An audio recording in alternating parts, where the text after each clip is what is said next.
Olá, meu nome é Larissa Farias Gomes e vou apresentar o uso do espaço por antas tapiros terrestres reintroduzidas na Mata Atlântica do Rio de Janeiro. Meu orientador é o professor Maron Gallier e fazemos parte do Instituto Federal de Educação, Ciência e Tecnologia do Rio de Janeiro. Bom, primeiro é preciso compreender que atualmente vivemos uma nova era geológica, o Antropoceno, que também seria conhecido como a época dos humanos. As principais características dessa nova era são o progresso tecnológico, o crescimento explosivo da população humana e a multiplicação da produção e do consumo.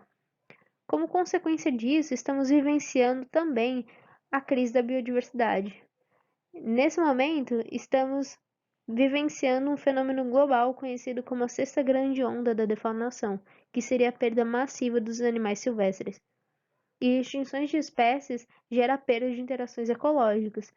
Então, quando você retira um animal do seu habitat, ele para de exercer funções como dispersar sementes, podar ramos de plantas, polinizar, e tudo isso vai contribuindo para um quadro de crise ambiental. Uma estratégia para reverter esse desaparecimento de espécies animais é a refaunação, em que é feita a reintrodução de vários animais para restabelecer essas interações ecológicas e aproximar o máximo possível o ambiente de como era sua paisagem antes das extinções. Nesse contexto, surge a ideia de reintroduzir a anta no Rio de Janeiro. A anta é a jardineira da floresta, porque ela atua de forma muito importante como dispersora e predadora de sementes, além de podar ramos de plantas. São animais solitários com comportamento territorialista, principalmente em macho. A anta está extinta no Rio de Janeiro há mais de 100 anos, e isso por decorrência da perda e fragmentação do habitat e da caça. E, finalmente, em dezembro de 2017, começou a reintrodução de antas. E esse estudo está inserido no Refauna, que desenvolve a reintrodução de mamíferos no estado do Rio de Janeiro. Os objetivos deste estudo foram estimar a área de vida de antas reintroduzidas na Reserva Ecológica de Guapiaçu e avaliar a sua sobreposição. A reintrodução de antas ocorre na Reserva Ecológica do Guapiaçu, a Régua, que fica localizada na cidade de Cachoeira de Macacu, no Rio de Janeiro. A Régua está inserida no Mosaico Central Fluminense e a sua proximidade com o Parque Estadual dos Três Picos torna um bom lugar para a reintrodução de antas por apresentar uma grande área verde. Na imagem de satélite estão os limites do Parque Estadual dos Três Picos, em vermelho, e enquanto a régua está delimitada com a cor verde. E os pontos em vermelhos no mapa são os pontos de soltura das antas que foram espalhados pela região. Utilizamos o método de soltura branda, em que os animais saem do local onde viveram em cativeiro e são transportados até um cercado de aclimatação dentro da reserva. Lá, elas passam cerca de 60 dias em observação para que possamos analisar como os indivíduos se comportam no novo ambiente. E aí, antes da soltura, cada animal adulto recebeu um microchip, 2 brincos de marcação e um colar de GPS e VHF telemetria que está ilustrado aqui embaixo. Armadilhas fotográficas foram distribuídas pela área de estudo para auxiliar no monitoramento do uso do espaço pelas antas. A área de vida dos animais foi estimada através da técnica de mínimo polígono convexo, pelo programa ArcGIS, e por esse mesmo programa foi estimada a proporção de sobreposição entre a área de vida de cada indivíduo. Também calculamos a taxa de sobrevivência anual média para entender se as antas introduzidas estavam se comportando bem nesse ambiente silvestre. Ao lado temos a imagem de uma das nossas armadilhas fotográficas no interior da floresta. Bom, o tamanho da área de vida das antas variou entre 78 hectares e 661,21 hectares. Machos e fêmeas apresentaram um tamanho de vida semelhante, enquanto o juvenil macho curumim teve a menor área de vida dentre todas essas antas. Os machos Floquinho e Jorge dispersaram da área de estudo e por isso eles foram excluídos da análise. E a taxa de sobrevivência anual média das antas foi de 78%, com 4 mortes das 11 reintroduções.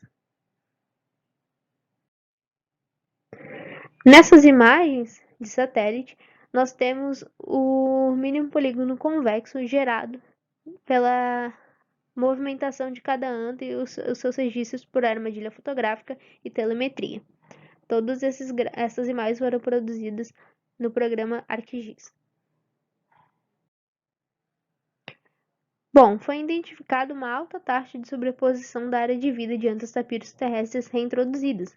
Os machos adultos Valente e Júpiter estão cobrindo áreas de vida de quase todas as antas, e isso gera uma certa preocupação, porque esses machos podem acabar tendo conflitos numa disputa por fêmeas. Inclusive, já tivemos registros de conflitos entre as antas. Primeiro, ocorreu um conflito entre o macho valente e o macho floquinho, que acabaram levando à dispersão do macho floquinho, enquanto novos conflitos entre o macho valente e o macho marcelinho acabaram levando ao óbito do marcelinho.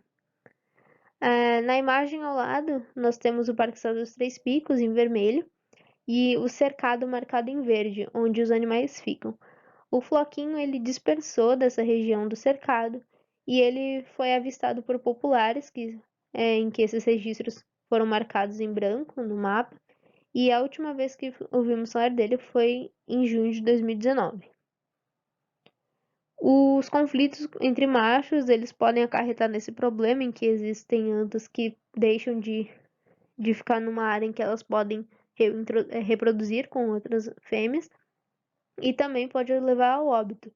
Então, estamos discutindo novas estratégias de soltura para evitar esse problema de sobredensidade na parte baixa da régua e, assim, contornar esses conflitos. Além das questões comportamentais, outros obstáculos podem acontecer na reintrodução e aconteceram no nosso projeto. Um deles foi o óbito da fêmea Eva, em decorrência de um atropelamento no dia 2 de setembro de 2020. Após a sua morte, conseguimos a instalação de medidas de iluminação, sinalização nas estradas, além de construção de quebra-molas. Mas um problema que afeta o nosso projeto desde o início e até hoje é o roubo de armadilhas fotográficas.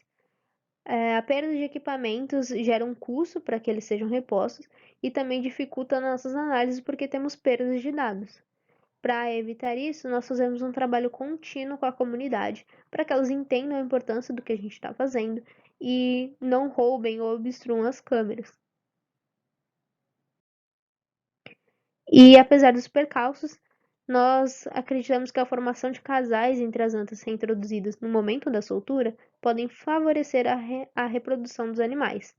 Por exemplo, temos o nascimento do macho curumim, em janeiro de 2020. Ele é filhote do casal Eva e Valente. E temos o novo filhote, que descobrimos agora em junho de 2020, que ele é filhote do Júpiter e da Flora, que são um outro casal que ficou junto desde o momento que foram soltos. Esses nascimentos aumentam as chances de sucesso no projeto. E atualmente existem 9 andas no entorno da régua, sendo 7 indivíduos reintroduzidos, 4 machos e 3 fêmeas, e 2 indivíduos nascidos na natureza. Para além disso, temos a previsão de mais 3 andas em 2022. Muito obrigada pela atenção e até mais!